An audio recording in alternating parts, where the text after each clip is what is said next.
Welcome to day 11. So I decided I would try another gimmick, and this one's called Doing the Whole Blog in the Dark. We'll see how it goes. It's probably going to get really obnoxious most of the time. But thanks again to Kat Wilcox for giving me this cool idea. I want to talk a little bit about bipartisanship today. Lately I've been trying to do some writing about, liberals and conservatives and the two political parties that really kind of dominate American politics. And it's been really hard because I'm sort of handicapped by my ignorance about what either of the parties really stands for. You always hear that Republicans are for limiting government and they want to just protect your freedoms, but they're going to let you do what you want to do, and their criticisms are that they're all about like upper middle class and upper class citizens, and they don't think enough about lower class people, and they don't provide enough for the people that are in need. The Democrats, I guess, are all about like big government, and they want to have lots of government programs that can help out citizens. They are often accused of moving things like in like the socialist type direction. This is what I've heard. Maybe this is completely incorrect, and I'm just not getting these things right. But that's kind of what it seems like. Bipartisanship is such an ugly thing because it seems like the divide between the political parties are getting deeper and deeper every year. Every election, you just see more people that are just not willing to even compromise with other political parties. And then you have uninformed voters who just, vote straight ticket, and they don't know who they're voting for. They just know that if it's a Democrat and they're a Democrat, then they're going to vote for them.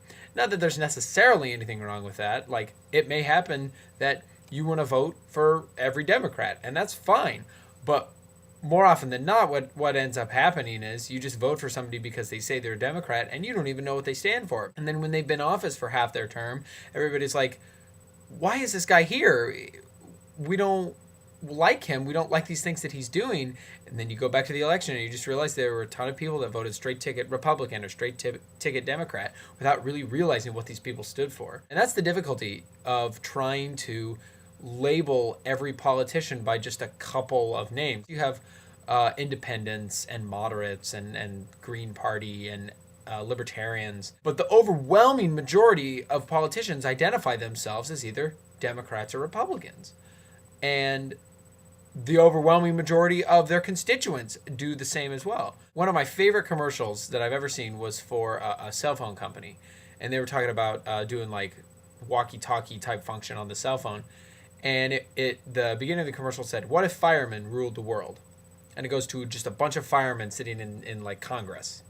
And there's one fireman up at the front, and he's got his little walkie-talkie phone, and he's like, "Okay, we got a bill here for clean water. Do you guys like clean water?" And then everybody in the room goes, "Beep, beep. Yeah.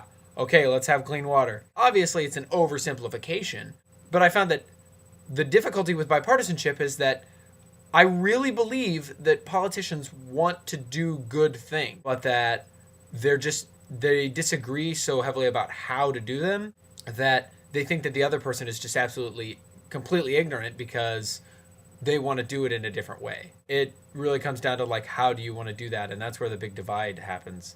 I really wish that Democrats and Republicans could just be like, okay, you take a turn and we're going to try doing some social reforms the Democrat way and see if it works. And maybe it'll work, and maybe there'll be some things we have to fix, and then we'll be like, okay, Republicans, let's do some social reforms the Republican way. And we don't have to have this, political bickering that really makes young people like me really turned off to the political scene. Hi, that's kind of a cool shot. I like that. Okay, bye.